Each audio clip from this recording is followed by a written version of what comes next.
آج ہم ایک ایسی کہانی میں کھو جائیں گے جو بادشاہوں، لشکروں اور ایک ایسے قاصد کی ہے جس کی مثال تاریخ میں نہیں ملتی۔ یہ کہانی ہے ایک عظیم بادشاہ کی جس کی سلطنت میں انسان، جنات اور یہاں تک کہ پرندے بھی شامل تھے۔ لیکن کہانی کا آغاز ہی ایک بہت ہی چونکا دینے والے سوال سے ہوتا ہے۔ ذرا سوچئے، ایک بادشاہ جو اپنے انصاف کے لیے مشہور ہو، وہ اپنے ایک سپاہی کی غیر حاضری پر اتنا شدید غصہ کیوں کرے گا کہ اسے جان سے مارنے کی دھمکی دے دے؟ آخر وہ سپاہی کون تھا؟ اور یہ الفاظ اسی عظیم بادشاہ حضرت سلیمان علیہ السلام کے ہیں۔ ان الفاظ کی سختی پر غور کریں، اس میں کوئی لچک نہیں، ایک حتمی فیصلہ سنایا جا رہا ہے۔ اس سے پتہ چلتا ہے کہ ان کی حکومت میں نظم و ضبط کی کیا اہمیت تھی، چاہے کوئی بھی ہو۔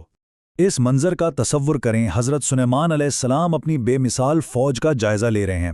انسانوں کے دستے اپنی جگہ پر، جنات کی طاقتور فوج بھی حاضر، لیکن جیسے ہی پرندوں کے لشکر پر نظر پڑتی ہے تو ایک جگہ خالی نظر آتی ہے، ایک بہت اہم فوجی غائب ہے۔ اور یہیں پر کہانی ایک دم حیران کن موڑ لیتی ہے۔ وہ سپاہی جس کی غیر موجودگی نے بادشاہ کو اس قدر غضبناک کر دیا تھا، وہ کوئی انسان یا جن نہیں بلکہ پرندوں کے دستے کا ایک چھوٹا سا رکن تھا۔ تو ملیے ہماری کہانی کے مرکزی کردار سے۔ یہ ہے ہدہد، ایک ایسا پرندہ جو اپنی خوبصورتی کے ساتھ ساتھ اپنی حیرت انگیز صلاحیتوں کی وجہ سے بھی جانا جاتا ہے۔ تو سوال یہ پیدا ہوتا ہے کہ آخر اس چھوٹے سے پرندے میں ایسا کیا خاص تھا؟ اس کی غیر موجودگی ایک بادشاہ کے لیے اتنی بڑی بات کیوں بن گئی؟ آئیے دیکھتے ہیں کہ یہ کوئی عام پرندہ کیوں نہیں تھا۔ دیکھیے، ہدہد صرف ایک خوبصورت پرندہ نہیں تھا، وہ ایک طرح سے اڑنے والا انجینئر اور ماہر جاسوس تھا۔ اس کے سر کا تاج تو اس کی شان تھا، لیکن اس کی اصل طاقت اس کی نظر میں تھی۔ وہ زمین کے نیچے چھپے ہوئے پانی کے ذخائر کو بھی ڈھونڈ سکتا تھا۔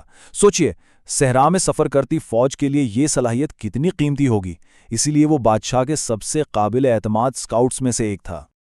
اور ٹھیک اسی وقت جب حضرت سلیمان علیہ السلام کا غصہ اپنی انتہا پر تھا اور سزا سنائی جانی ہی والی تھی، تب ہی ہدہد واپس آ گیا۔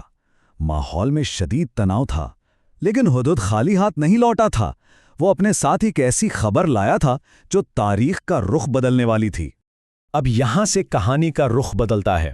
ہدہد ایک ملزم کے کٹہرے سے نکل کر ایک خبر رساں بن جاتا ہے۔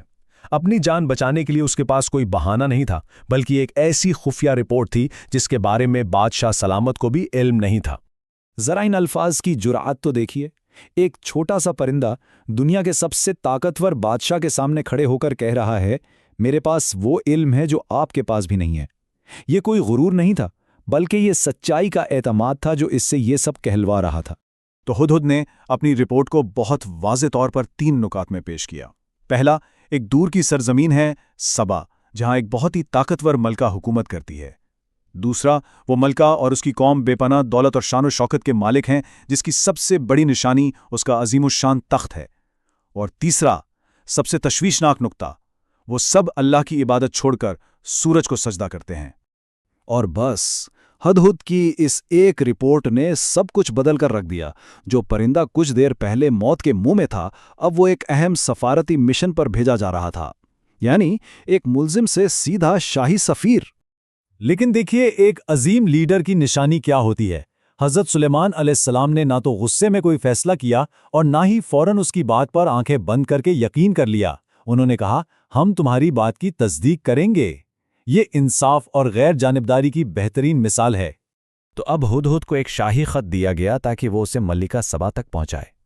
یہ صرف ایک پیغام نہیں تھا، بلکہ یہ اس کی سچائی کا امتحان بھی تھا۔ تو یہ قصہ صرف ایک پرندے کے بچ جانے پر ختم نہیں ہوتا، بلکہ اس کی ہمت اور ذمہ داری نے ایسے واقعات کو جنم دیا جن میں آج بھی ہمارے لیے بہت گہرے اسباق موجود ہیں۔ تو ہم نے اس سے کیا سیکھا؟ سب سے پہلی بات تو یہ کہ کسی بھی خبر پر عمل کرنے سے پہلے اس کی تصدیق کرنا بہت ضروری ہے۔ دوسرا، حکمت اور بہادری کسی بھی شکل میں مل سکتی ہے، کسی کو اس کے چھوٹے قد سے نہیں جانچنا چاہیے۔ اور سب سے بڑھ کر یہ کہ ایک اکیلے فرد کی ہمت اور سچائی بھی پوری قوم کی تقدیر بدل سکتی ہے۔ سوچئے ذرا، ایک پرندے کی بہادری، اس کی ایک چھوٹی سی پرواز، ایک پوری قوم کو شرک کے اندھیروں سے نکال کر توحید کی روشنی میں لے آئی۔ ایک چھوٹے سے عمل کا نتیجہ کتنا بڑا ہو سکتا ہے۔ یہ کہانی ہمیں یہ سوچنے پر مجبور کرتی ہے کہ اگر ایک چھوٹے سے پرندے میں اتنی بڑی حکمت چھپی ہو سکتی ہے تو ہمارے ارد گرد پھیلی اس پوری کائنات میں نہ جانے اور کتنے ہی گہرے راز پوشیدہ ہوں گے۔ بس ہمیں دیکھنے والی آنکھ اور غور کرنے والا دماغ چاہیے۔